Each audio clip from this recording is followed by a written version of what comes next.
नर्मदे हर नर्मदे हर नर्मदे हर नर्मदे. मी आशिष करंदीकर, राहणार 37B रघुकुल, Lallubhai park, Andheri waste, Mumbai. मी आज बनवत असलेला हा जो व्हिडिओ आहे, हा ज्यावेळेला तुम्ही बघत असाल त्यावेळेला मी खरोखर कुठे आहे हे मलाही माहीत नसेल, म्हणून मी हा व्हिडिओ बनवतो आहे. आणि त्याच्यामागची कारणं काय आहेत, मी हा व्हिडिओ बनवण्यामागची कारणं काय आहेत, त्याला कोण जबाबदार आहे, हे सगळं मी नमूद करतो आहे. ह्या सगळ्या गोष्टी मी एका कागदावरती ॲक्च्युली लिहून काढलेल्या आहेत. बरीच पानं झाली आहेत, 25-30 पानं झालेली आहेत. पण मी मुद्दामून ह्या गोष्टी लिहून का काढल्या की कुठले मुद्दे माझ्याकडनं राहून जाऊ नयेत. मग ॲक्च्युली हे माझ्या पूर्ण आयुष्यभरात आजपर्यंत काय काय घडलेल्या गोष्टी आहेत ह्याच्याबद्दल केलेला हा खुलासा आहे. त्याला जबाबदार कोण आहे हे केलेलं आहे. तर महत्त्वाच्या ज्या गोष्टी आहेत त्या फक्त इथे आता मी नमूद करणार आहे व्हिडिओमध्ये. आमच्या घरात जे काय महाभारत जे घडलं आजपर्यंत त्याच्याबद्दलच्या ह्या गोष्टी आहेत व त्याला कोण जबाबदार आहे, त्याला मेन व्यक्ती जबाबदार आहे, ती म्हणजे मेधा सोमय्या. मी मुद्दाम इथे मेधा सोमय्याचं नाव घेतो आहे कारण ती माझी असलेली आत्ते बहीण आहे. माझ्या आत्याची मुलगी ती आहे आणि ती ह्याला जबाबदार आहे. आमच्या घरात जे काही घोळ झाले प्रॉपर्टीच्या संदर्भात किंवा वडिलांचं मृत्यूपत्र, HUF ह्या ज्या गोष्टी काय लपवून ठेवल्या गेल्या, त्याला मेधा सोमय्या ही एक जबाबदार व्यक्ती आहे. तिला माहिती आहे मेधा सोमय्याला की मृत्यूपत्र लपवणं किंवा HUF लपवणं हे कायद्याने असलेले गुन्हे आहेत, तरीसुद्धा तिने ते केलेले आहेत. तर मेधा सोमय्या, ॲडव्होकेट पाटणकर, अन्वया पैंगणकर, किरण पैंगणकर यांनी जो आईवरती जो दबाव आणला आणि ह्या ज्या गोष्टी करवून घेतल्या गेल्या आईकडून, त्याच्याबद्दलचा हा खुलासा आहे. मेधा सोमय्या, अनघा करंदीकरांकडून ह्या गोष्टी करवून घेतल्या गेल्या आणि त्यासुद्धा गोष्टी मनाविरुद्ध करवून घेतल्या गेल्या.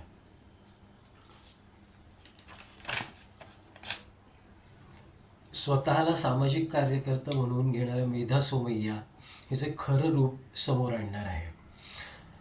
व्यक्तीला, समोरच्या व्यक्तीला दबावाखाली आणून आपण आपल्या फायद्यासाठी म्हणून करवून घेतलेल्या गोष्टी किंवा ब्लॅकमेल करून दबावाखाली आणून करवून घेतलेल्या गोष्टी करून घेतलेल्या गोष्टी ह्या हे आजकाल आता त्यांचं राजकारण झालेलं आहे.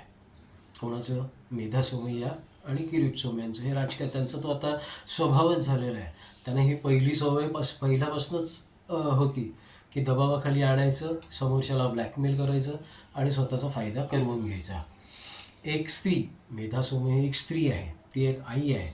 तिने ॲक्च्युली दुसऱ्या आईचं आणि स्त्रीचं दुःख समजून घ्यायला पाहिजे होतं, पण तिने त्याचा फायदा स्वतःच्या स्वार्थासाठी म्हणून करून घेतला. तो कसा? तर अन्वया पैंगणकर ही सुद्धा एक स्त्रीच आहे. तिने सुद्धा आईच्या भावना, सख्ख्या आईच्या भावना समजून घ्यायला पाहिजे होत्या, पण तिने सुद्धा आईकडनं ज्या काही गोष्टी घडल्या अनवधानाने किंवा जाणून बुजून ज्या काय असतील त्या काळामध्ये तिला जे योग्य वाटलं किंवा अन्वया देत असलेले सल्ले तिला योग्य वाटले, मेधा सोमय्या देत असलेले सल्ले तिला योग्य वाटले, पाटणकर देत असलेले सल्ले तिला योग्य वाटले, म्हणून तिने ते निर्णय घेतले. हे त्या काळानुसार किंवा त्या परिस्थितीनुसार योग्य होतं असं मी म्हणेन. पण त्याचा फायदा आत्ता मेधा सोमय्या किंवा अन्वया पैंगणकर किंवा किरण पैंगणकर यांनी स्वतःचे खिसे भरणं किंवा प्रॉपर्टी स्वतःच्या नावावरती करवून घेणं हे आत्ता त्यांनी करायला नको असं माझं मत आहे. अनघा करंदीकरांनी जे काय व्यवहार केले आजपर्यंत प्रॉपर्टीच्या संदर्भात ते सगळं पाटणकर, अन्वया पैंगणकर, मेधा सोमय्या यांच्या सांगण्यावरनं पूर्वी केले गेले. आता किरण पैंगणकर यांच्या सांगण्यावरनं सगळे व्यवहार होतात आणि त्याला मेधा सोमय्या यांची साथ आहे. माझ्या वडिलांचं जे मृत्यूपत्र होतं त्याचा उल्लेख बाबा गेल्यानंतर मृत्यूपश्चात कुठेही केला गेला नाही. आजपर्यंत कुठेही केला गेलाच नाही. ते लपवून का ठेवलं गेलं? कारण बाबांनीच त्यांच्या मृत्यूपत्रामध्ये त्यांच्या विरोधात होत असलेली क्रिमिनल कॉन्स्पिरन्सी जी आहे त्याचा उल्लेख त्यांनी केलेला असणार आणि त्याला जबाबदार कोण होतं?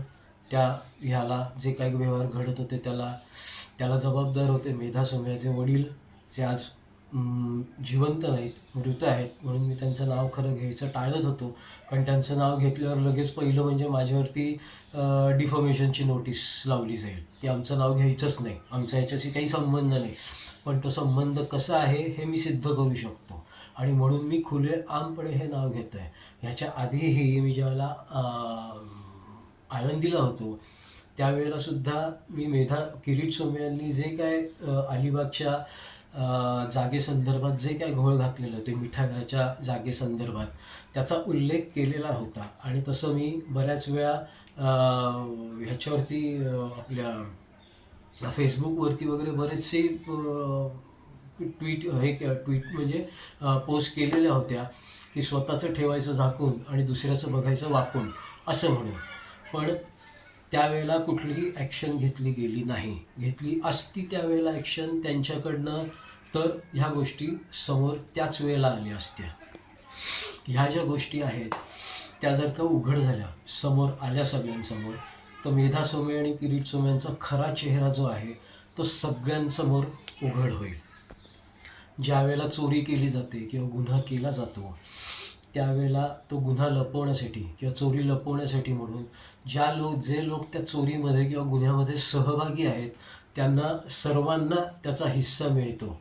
आणि हेच मी आता इथे उघड करणार आहे की मेधा सोमय्याचा ह्या परिस्थितीशी किंवा ह्या गुन्ह्याशी कसा संबंध आहे, अन्वया पैंगणकरचा कसा संबंध आहे, पाटणकरांचा कसा संबंध आहे, मेधा सोमय्याला काय फायदा झाला याच्यामध्ये, हेच उघड होणार आहे. पुणे, मुंबई, अलिबाग, चौल, देवगड इथे असलेली जी काय मालमत्ता, रघुनाथ करंदीकर यांच्या नावावरती जी काय मालमत्ता होती, पुण्याला असलेल्या जे काय व्यवहार होते किंवा जे काय व्यापार होता तो सर्व ह्या लोकांनी आपापसात व्यवस्थित वाटून घेतला. आणि जो मूळ मालक जो आहे म्हणजे मी आशिष करंदीकर, म्हणजे मला आता मालक मानत नाही, त्याचा माझ्या मुलांचा अधिकार आहे आता त्याच्यावरती, माझा अधिकार आता त्याच्यावरती काही राहिलेला नाही. आणि हे जे करण्यामागचं कारणही हे आहे की मुलांना त्याचा अधिकार आता त्यांना मिळावा, हे एक त्याच्यामागचं कारण आहे. तर ही जी मालमत्ता आहे ती आपापसात सर्वांनी वाटून घेतली. ह्याच्यामध्ये अन्वया पैंगणी, किरण पैंगणी याचा उद्देश त्यांनी स्पष्ट केलेला आहे. आणि आत्ता ते जे आईला जबाबाखाली आणून ज्या गोष्टी करवून घेतात ते फक्त मलाच नाही, आधी 4 भिंतीत होत्या त्या मला कळत होत्या पण मी त्या सिद्ध करू शकत नव्हतो. आता त्यांचे इंटेन्शन्स जे आहेत, त्यांचा उद्देश जो आहे तो सर्व सोसायटीतल्या लोकांसमोर स्पष्ट झालेला आहे. आता मृत्यूपत्र म्हणजे मनुष्याची शेवटची इच्छा इवन ती खरी लपवायची नसते, पण कायद्याने तर तो गुन्हा आहेच, पण धर्माच्या दृष्टिकोनातून सुद्धा तो गुन्हा आहे. कारण शेवटची इच्छा मनुष्याची पूर्ण नाही झाली तर त्याला पुढची गती मिळत नाही असं म्हणतात. अलिबागला नवेदर बेली आणि बेलकडे इथे जी मिठागरांची जागा जी होती ती विकून पाटणकरांना पैसे मिळाले, त्यांनी त्यांचा खिसा भरून घेतला. हा पाटणकर चोरीमधला 1 नंबरचा गुन्हेगार, त्याला त्या जागेमध्ये पैसे मिळाले.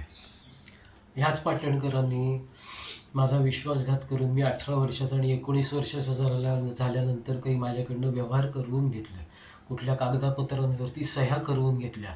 आणि हे व्यवहार झाले आहेत हे माझ्या लक्षात राहू नयेत म्हणून मला एक विशिष्ट प्रकारचं पाणी दिलं जायचं.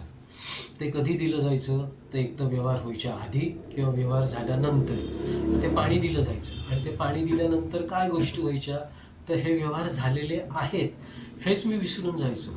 ह्या गोष्टी मला जवळजवळ 24-25 वर्षानंतर आठवायला लागल्या, हे व्यवहार झालेले होते.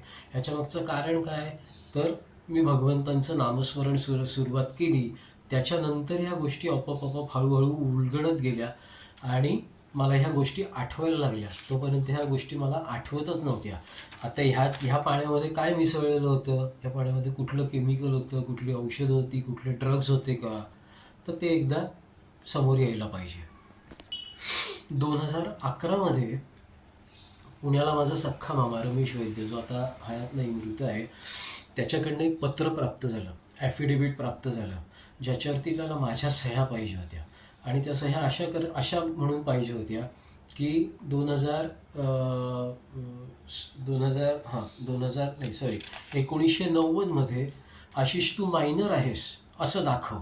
का मायनर आहे? कारण 1990मध्ये अनघा करंदीकर माझ्या आईकडनं रमेश वैद्य यांनी एक फ्लॅट विकत घेतला जो आईच्या नावावरती होता, पण त्याचा उल्लेख हा HUFमध्ये होता. हे रमेश वैद्यला माहिती होतं. त्याच्या माझ्या सहीशिवाय तो फ्लॅट स्वतःच्या नावावरती करू शकत नाही हेही त्याला माहिती होतं. त्या 1990मध्ये मी मायनर आहे, आशिष तू मायनर आहेस असं म्हणून सह्या कर आणि तसं ॲफिडेविट मला लिहून दे असं म्हणून एक ॲफिडेविट, ज्याच्यावरती मी अजूनही सह्या केलेल्या नाहीत पण वकिलाच्या सह्या त्याच्यावरती आहेत की माझ्या समक्ष आशिष करंदीकरांनी सह्या केल्यात म्हणून, असं ॲफिडेविट करून पाठवलं.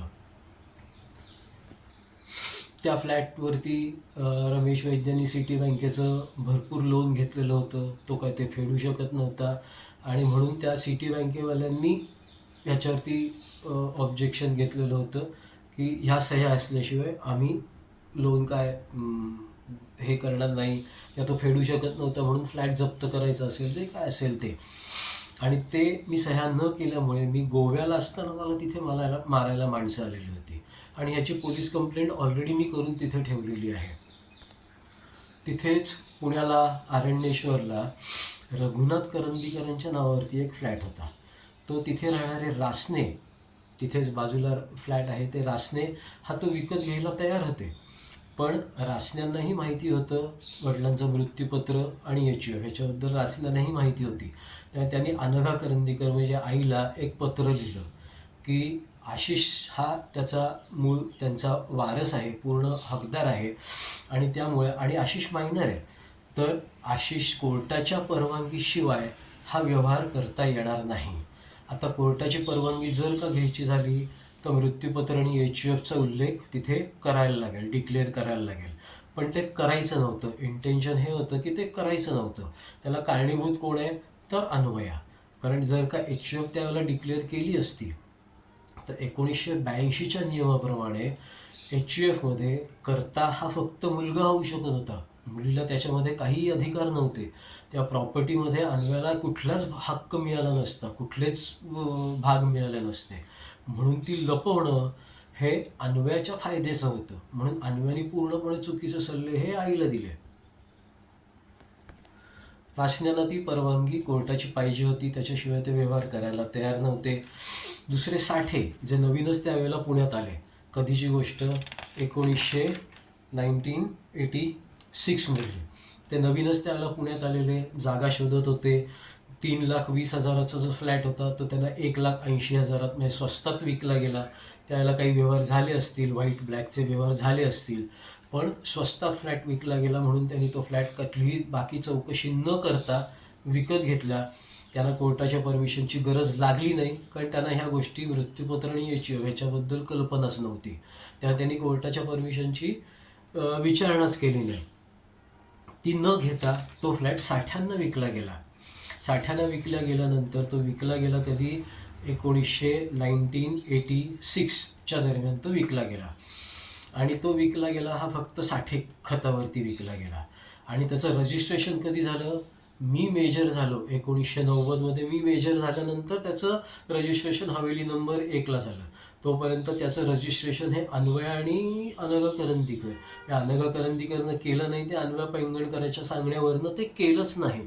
का केलं गेलं? मी हा एक बेसिकली क्रिमिनल माइंडेड बुद्धी जी म्हणतात ना, पूर्ण प्लॅनिंग करून केलं गेलेला हा गुन्हा आहे, जो अन्वया करंदीकर, अन्वया पैंगणकर, किरण पैंगणकर, मेधा सोमय्या, पाटणकर यांच्याकडून झालेला आहे. आणि अजूनही तो होतोय. अजूनही हे लोक आईला दबावाखाली आणून बऱ्याच गोष्टी करवून घेतात आईकडनं. बाबांचं मृत्यूपत्र जे आहे ते का लपवायला लागलं? कारण बाबांच्या मृत्यूपत्रामध्येच बाबांनी लिहिलेलं असणार की त्यांच्या अगेन्स्ट जी काही क्रिमिनल कॉन्स्पिरसी होत होती, जो काही कट कारस्थान होत होता आणि ते कोण करत होतं आणि त्याला जबाबदार कोण, हे बाबांनी मृत्यूपत्रात लिहिलेलं असणार. की त्यांच्या जीवाला कोणापासून धोका होता हे लिहिलेलं असणार, म्हणून ते मृत्यूपत्र लपवलं गेलं. एखादी व्यक्ती एक्सपायर झाली, गेली, मृत झाली की त्याच्यानंतर घरचे लोक त्यांचा वारस पंचनामा म्हणा किंवा सक्सेशन डीड म्हणा हे बनवून घेतात. It is a normal process. पण हे ह्या परिस्थितीत घडलं नाही. का घडलं नाही? कारण जर का सक्सेशन डीड किंवा वारस पंचनामा किंवा वारसाची नोंद करायची जर का असेल, तर तिथे त्यांचं मृत्यूपत्र किंवा विल आहे का हे डिक्लेअर करायला लागतं. जर का तशी नोंद करायला गेले असते तर तिथे मृत्यूपत्र आहे हे डिक्लेअर करायला लागलं असतं, जे ह्यांना करायचं नव्हतं. त्यांचं इंटेन्शनच हे होतं की मृत्यूपत्र आहे हे डिक्लेअरच करायचं नाही, म्हणून सक्सेशन डीडही बनवलं गेलं नाही. त्यामुळे त्याला सक्सेशन डीडही बनवलं गेलं नाही. मी आत्ता ज्या सोसायटीमध्ये राहतो रघुकुलमध्ये, तिथे सुद्धा हे व्यवहार घडलेले आहेत, असेच बेकायदेशीर सगळे व्यवहार. म्हणजे सोसायटीला ह्या गोष्टीची कल्पना नव्हती की मृत्यूपत्र आणि HUF आहे. जर काही सोसायटीला किंवा त्यावेळेला जे कोण सेक्रेटरी होते त्यांना जर का ही पहिल्यापासून कल्पना असती तर हे व्यवहार, बेकायदेशीर व्यवहार त्यावेळेला घडले नसते. ते व्यवहार काय घडले ते मी तुम्हाला सांगतो. जे रघुनाथ करंदीकरांनी त्यावेळेला जे काय फ्लॅट घेतलेला होता स्वतःच्या नावावर, त्यांच्या नावावरती होता, आणि त्यांनी जे शेअर सर्टिफिकेट त्यांच्या नावावरती जे होतं ओरिजिनल शेअर सर्टिफिकेट, त्याच्यावरती रघुनाथ रामकृष्ण करंदीकर (HUF) असा उल्लेख केलेला होता, ज्याच्या मागे आशिष रघुनाथ करंदीकर हा वारस आहे असं लिहिलेलं होतं. आता हे जर का share certificate, original share certificate सोसायटीच्या ताब्यात गेलं असतं तर हा फ्लॅट अनघा करंदीकरांच्या नावावरती झाला नसता. कारण HUFचा करता हा आशिष करंदीकर होता, मुलगा होता. त्याच्यामुळे अनघा करंदीकरांच्या नावावरती तो फ्लॅट झाला नसता. आणि अनघा करंदीकरांच्या नावावरती फ्लॅट करवून घेणं ही अन्वयाची गरज होती. कारण जर का आशिष करंदीकरांना फ्लॅट झालं असतं तिला काहीच मिळालं नसतं. त्या अनघा करंदीकरांच्या नावावर फ्लॅट करवून घेणं ही अन्वयाची गरज होती. म्हणून अन्वयाने आईला हे सल्ले दिले की शेअर सर्टिफिकेट हरवलं असं सांग आणि नवीन शेअर सर्टिफिकेट बनवून घे, ज्याच्यावर तुझं नाव असेल आणि मागे असोसिएट मेंबर आणि नॉमिनी म्हणून माझं नाव असेल. आईने अन्वयाच्या दबावाखाली येऊन किंवा त्याच्या साथीच्या सांगण्यावरून हा असा व्यवहार केला. त्यावेळेला पोद्दार हे सेक्रेटरी होते. आता अनघा करंदीकर ह्या बापू करंदीकरांची बायको, म्हणजे रघुनाथ करंदीकरांची बायको, ह्या एका गोष्टीवरती विश्वास ठेवून पोद्दारांनी हे व्यवहार केले. पोद्दारांना जर का HUF आणि मृत्यूपत्र आहे हे जर का माहिती असतं तर त्यांनी हे गैरव्यवहार त्यावेळेला केलंच नसते. त्यांच्याकडनं हे अनवधानाने व्यवहार झाले किंवा त्यांच्याकडनं हे लपवून छपवून व्यवहार करवून घेतले गेले. इथे पण विश्वासघात झालेला आहे. एक CA म्हणजे कोण? किरीट सोमय्या. एक वकील कोण? तर पाटणकर. एक बहीण कोण? तर मेधा सोमय्या. आणि स्वतःची मुलगी अन्वया करंदीकर. या सगळ्यांनी ही प्रॉपर्टी जी आहे ती आपापसात वाटून घेतली आणि ती स्वतःच्या नावावरती करवून घेण्यासाठी आईला चुकीचे सल्ले दिले. ही एक criminal Breach of trust, clearly criminal Breach of trust म्हणून आपण याला म्हणू शकू. आत्तासुद्धा रिसेंटली रघुकुलमध्ये अनघा करंदीकर यांच्याकडनं काही पत्रव्यवहार केले गेले. त्या पत्रव्यवहारामुळे अनघा करंदीकरांचा सोसायटीतल्या लोकांनी अपमान केला. आता सोसायटीतल्या लोकांनाही ह्या गोष्टी माहिती नाहीत की अनघा करंदीकर यांच्याकडनं दबावाखाली आणून हे व्यवहार केले जातात. पण आता मी हे खुलासा इथे करतोय की अनघा करंदीकर यांच्याकडनं हे व्यवहार दबावाखाली आणून करून घेतले जातात. अरे आता कोण करतंय ते? तर किरण पैंगणकर आणि अन्वया पैंगणकर हे दोघं जण हे व्यवहार आईकडनं दबावाखाली आणून करून घेत आहेत. आता ह्याचा अजून एक भाग म्हणजे त्यांनी आईचा अपमान सर्व सोसायटीतल्या लोकांच्या तर्फे करवून घेतला. काय जे सोसायटीत मीटिंगमध्ये तिने पत्र जी लिहिलेली होती त्या पत्रात काय लिहिलं हे सुद्धा मी आत्ता ठामपणे सांगू शकतो की आईला माहिती नाही काय लिहिलेलं आहे, कारण ती सगळी पत्र इंग्लिशमध्ये लिहिलेली आहेत. आत्ता देखील तुम्ही आईला विचारलं तर आई सांगू शकणार नाही पत्रात काय लिहिलेलं आहे. त्या पत्रावरती आईच्या सह्या घेतल्या गेल्या. त्याच्यात किरणनी स्वतःचं नाव असोसिएट मेंबर म्हणून लावावं ही रिक्वेस्ट केलेली आहे. आता असोसिएट मेंबर जर का एक कोणीही तिसरा माणूस की आमचं नाव करंदीकर आहे आणि पैंगणकर ह्याला असोसिएट मेंबर जर का करायचं असेल तर ते जे लिगल हायर आहेत, रघुनाथ करंदीकरांची आई ही नॉमिनी झाली त्यावेळेला, नुसती नॉमिनी झाली, तिचा नावावरती फ्लॅट झालाच नाही, आई ही नॉमिनी झाली. नॉमिनी झाल्यानंतर नॉमिनीची ही कर्तव्य आहेत की जी लिगल हायर जे आहेत, जे 3 वारसदार आहेत त्यांच्या नावावर त्यांनी प्रॉपर्टी समान वाटणी करावी. तर आता प्रश्न इथे असा आला की किरण पैंगणकरचं नाव घालताना तिथे लिगल हायर जे आहेत दोन, म्हणजे कोण, अन्वया पैंगणकर, आत्ताची पैंगणकर, त्याची करंदीकर, आशिष करंदीकर आणि अनघा करंदीकर, या सगळ्यांची NOC लागणार. तर माझी किरण NOC बरेच दिवस मागतोय, मला NOC दे NOC दे. मी NOC द्यायला नकार दिलेला आहे, कारण त्याची इंटेन्शन जी आहेत ती मला आधीच कळलेली आहे. त्यांनी गावाकडची जागा विकून गोरेगावला स्वतःच्या नावावरती फ्लॅट घेतला. त्याच वेळेला मला कळलं की त्याची इंटेन्शन्स ही चुकीची आहेत. आता गोरेगावला पैंगणकरांच्या नावावरती फ्लॅट घेतला, ही जागा करंदीकरांची किंवा वैद्यांची, आईकडच्या माहेरची. आता ती विकून सगळी अफरातफर करून त्यांनी स्वतःच्या नावावरती फ्लॅट करवून घेतला. आता माझी मुलं उद्या पैंगणकरांच्या प्रॉपर्टीवरती, तिथे पैंगणकरांचं नाव आहे, पैंगणकरांच्या प्रॉपर्टीवरती करंदीकर म्हणून अधिकार दाखवू शकतील का? तर ते दाखवू शकणार नाहीत. इथे ह्या सोसायटीमध्ये आत्ता किरण पैंगणकर आणि अन्वय पैंगणकरांची हेच कारस्थानं चालू आहेत की स्वतःचं नाव तिथे लावायचं, म्हणजे उद्या आशिष किंवा आशिषची मुलं ह्या प्रॉपर्टीवरती अधिकार दाखवूच शकणार नाहीत करंदीकर म्हणून. हे आत्ता त्यांचं कारस्थान चालू आहे. मी कुठल्याही प्रकारची पॉवर ऑफ अटर्नी किंवा NOC दिलेली नाही, पण ह्या लोकांनी किरणनी आणि अन्वयानी आईला दबावाखालून आईची पॉवर ऑफ अटर्नी लिहून घेतलेली आहे. आज माझी मुलं जी आहेत ती सज्ञान आहेत. काही काळापूर्वी ती आज्ञान लहान होती, आता ती सज्ञान आहेत. आता घरात घडत असलेल्या सर्व गोष्टी त्यांना कळत आहेत, काय होतंय काय नाही, कोण जबाबदार आहे, काय घटनांचा क्रम ते लावून एक ठरवू शकतात की कोण खरं बोलतंय कोण खोटं बोलतंय, हे त्यांना आता कळतं. ज्या वेळेला चोरी केली जाते, ज्या वेळेला गुन्हा घडला जातो, त्यावेळेला तो लपवाछपवी करून केला जातो, हेही मी त्यांना सांगितलेलं आहे. कोण तुम्हाला गोष्टी लपवायला सांगतं आणि कोण तुम्हाला खरं बोलायला सांगतं आणि कोण खोटं बोलायला सांगतं, हे तुम्ही ठरवा, हे मी त्यांना वारंवार सांगत आलेलो आहे. आता त्यांना ह्या गोष्टी कळायला लागलेल्या आहेत, काय होतं ते, घरात गोष्टी काय होतात ते. गोव्याला ज्या घटना घडल्या की प्रॉपर सह्या पाहिजे त्याच्यासाठी मला मारायला माणसं आलेली, त्याच्यानंतर आम्ही लोणावळ्याला शिफ्ट झालो की तिथे वादविवाद नको, लोणावळ्याला शिफ्ट होऊया, कोणाला कळणार नाही काही नाही, आपण लोणावळ्याला शांतपणे राहू. लोणावळा शिफ्ट झाल्यानंतर परत काही अशा घटना घडल्या की मला लोणावळा शहरातून मला निघायला लागल्या. ह्याच कारणांमुळे, प्रॉपर्टीमध्ये असलेल्या घोळमुळे मला निघायला लागलं. आणि त्यावेळेला मी घरात निघून गेलेलो होतो काही काळाकरता, एक 8 ते 10 दिवसाकरता, आणि मी गेलेलो होतो कलकत्त्याला. त्यावेळेला माझ्या बायकोच्याकडनं ह्या लोकांनी, मेधा सोमय्यांनी आणि किरण पैंगणकर यांनी पोलीस कंप्लेंट करवली की आशिष करंदीकर हा मिसिंग आहे, अशी म्हणून पोलीस कंप्लेंट करवली. मी 8 ते 10 दिवसात परत आलो. मी पोलिसांना माझं स्टेटमेंट देणार होतो, माझा जबाब देणार होतो, पण पोलिसांनी मेधा सोमय्याच्या दबावाखाली येऊन किंवा मेधा सोमय्याच्या सांगण्यावरनं तो जबाब लिहूनच घेतला नाही आणि स्वतः लिहून घेतलं. स्वतः पोलिसांनी त्यांच्याच मनाने एक जबाब लिहून घेतला आणि त्याच्यावर मला सह्या करायला लावल्या. त्या जबाबावरती अजूनही माझ्या बायकोच्या सह्या नाहीत, हे मी सांगतो.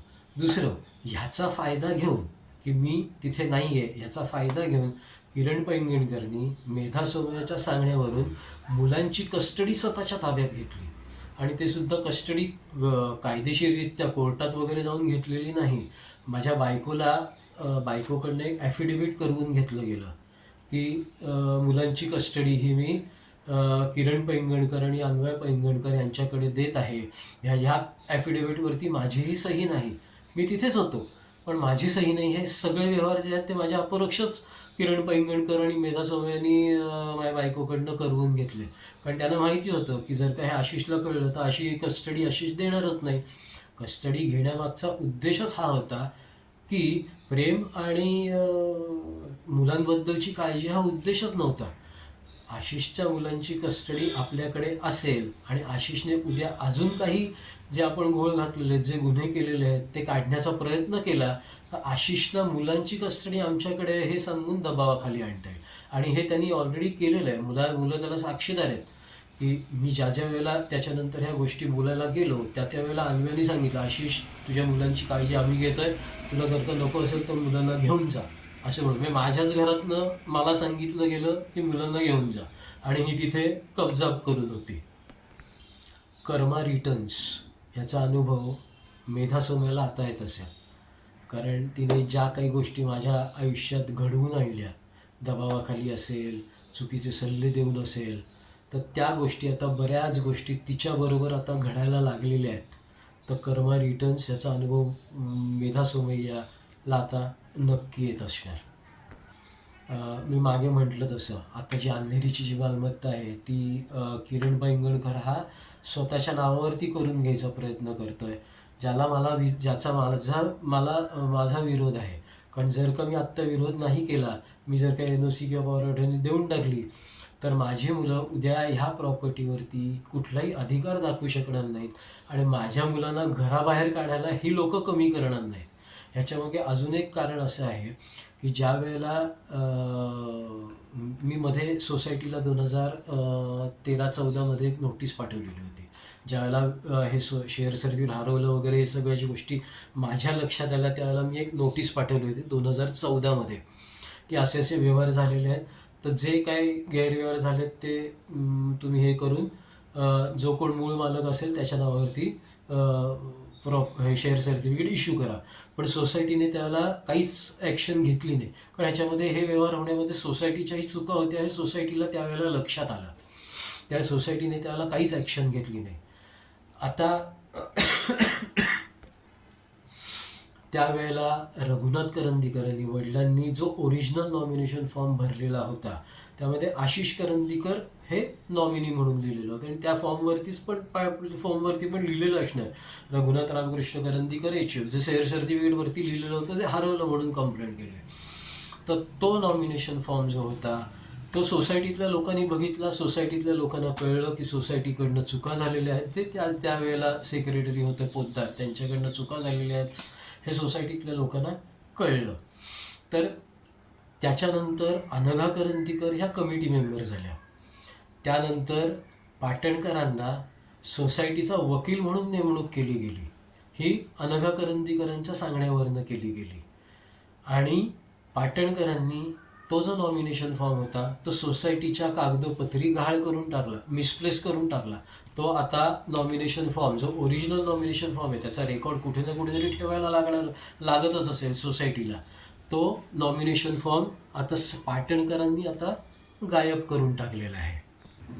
ह्या अशा आणि अजून बऱ्याच गोष्टी आहेत की ज्या जर का सांगायला गेलो ना तर व्हिडिओ फार 2-3 तासाचा मोठा होईल.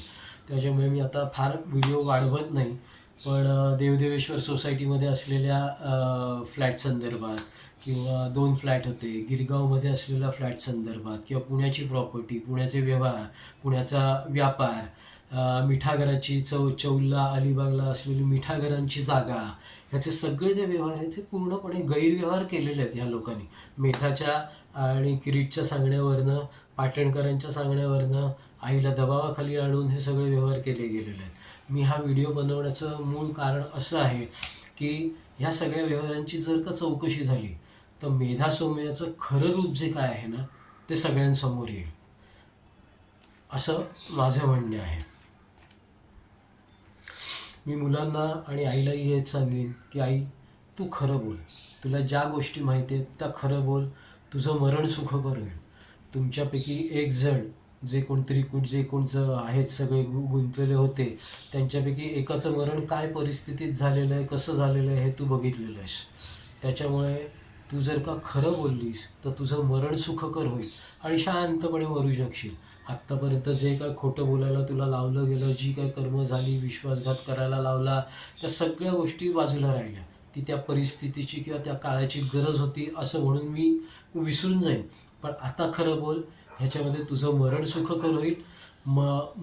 माझ्या मुलांचं पुढचं जे आयुष्य आहे ते सुधरेल.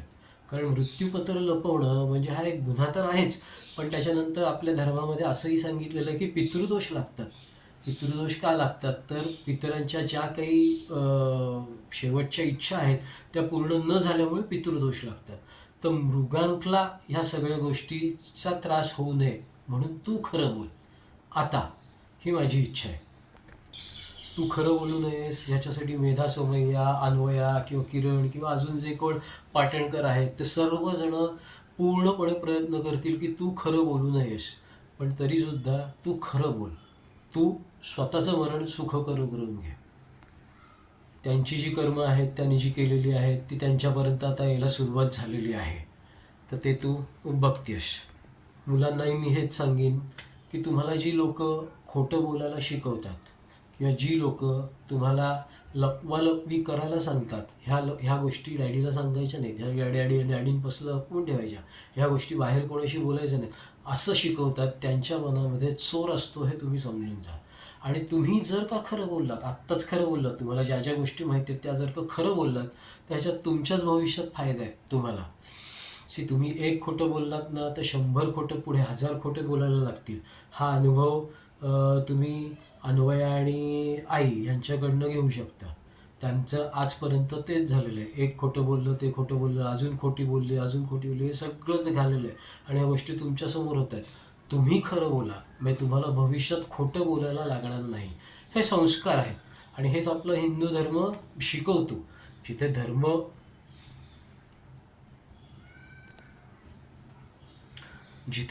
धर्म टिकावा म्हणून मी प्रयत्न करतोय. धर्म रक्षती रक्षित असं म्हटलेलं आहे आपल्या शास्त्रामध्ये.